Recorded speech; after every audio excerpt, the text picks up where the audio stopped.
শুভ সকাল বন্ধুরা, কেমন আছেন আপনারা? আমি ভালো আছি। তো এখন বাজে 9:45।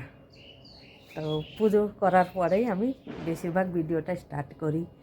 তা দেখেন সকালের রোদ্দুর এখনই উঠলো। তো এখন না, আধা ঘন্টা হলো রোদ্দুরটা উঠেছে, মতলব সূর্য উঠেছে। এত সময় কিচ্ছু দেখা যাচ্ছিল না আধা ঘন্টা আগে পর্যন্ত। তো দেখুন আমি এখন এসে গেছি ডালিয়ার বাগানে। একটাই গাছ, 5টা ফুল ফুটে আছে, খুব সুন্দর লাগে। আমি খালি এইটাকেই দেখি আর খুশি হই। দেখুন,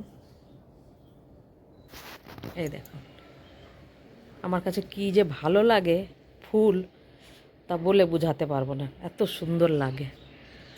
তো এই দেখুন,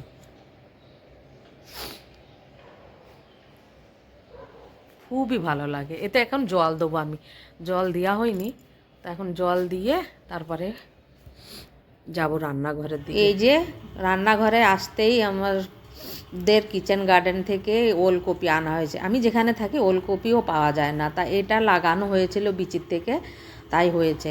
আর এবারে মানকচু কলকাতার থেকে আসার সময় নিয়ে এসেছিলাম, তো কমসে কম 5বার বানিয়েছি। 5বার বানানোর পরে লাস্টে এইটুকু বেঁচেছিল। তো এইটুকু বেঁচেছিল, তো যাওয়ার সময় বলছিল কি এটাকে পুড়িয়ে সর্ষে বাটতে। তো আমিও ওইভাবে পুড়ালাম। তো পুড়িয়ে শস্য বাটা করব, ওই জন্য এটা পুড়াচ্ছি। তা আবার এক সাইডে এদিকে পুড়াতে বসিয়ে দিয়েছি, আর এক সাইডে ওলকপি আর আলু কেটে নিয়েছি আমি।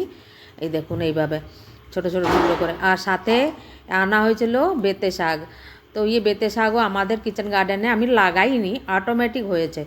তো সেইগুলো সাফ করে এগুলো কুচাতে শুরু করলাম। তো আজকে বেতে শাক ভাজা হবে, ওলকপির তরকারি, আর হবে মানকচু বাটা। পুড়িয়ে মানকচুটা পুড়িয়ে বাটা হবে। তা এই যে তরকারির তৈয়ারি করা হচ্ছে। আর বটি দিয়েও আমি শাক ভালো কুচাতে পারি, চাকুর থেকে আমি বটিতেই আমি ভালো কাজ করি। তো চাকু দিয়ে আমি শিখছি বললেই চলে, কেন চাকুতে কাজ করি কিন্তু অতটা করি না। যত শাক পাতা কুচানো, তরকারি কাটা, বড় বড় কচু ঘেঁচু সব আমি বটি দিয়েই করার চেষ্টা করি, কেন কি ওটাই আমার বেস্ট। আর ঘন্ট বানানোর জন্য তো পাতাকপিতেই ভালো হয়, এই বটি দিয়েই কাটা ভালো হয়। তো আর খেতে বিনা সারে যে বেতো শাকগুলো হয় না, ও খেতে দারুণ টেস্ট হয়।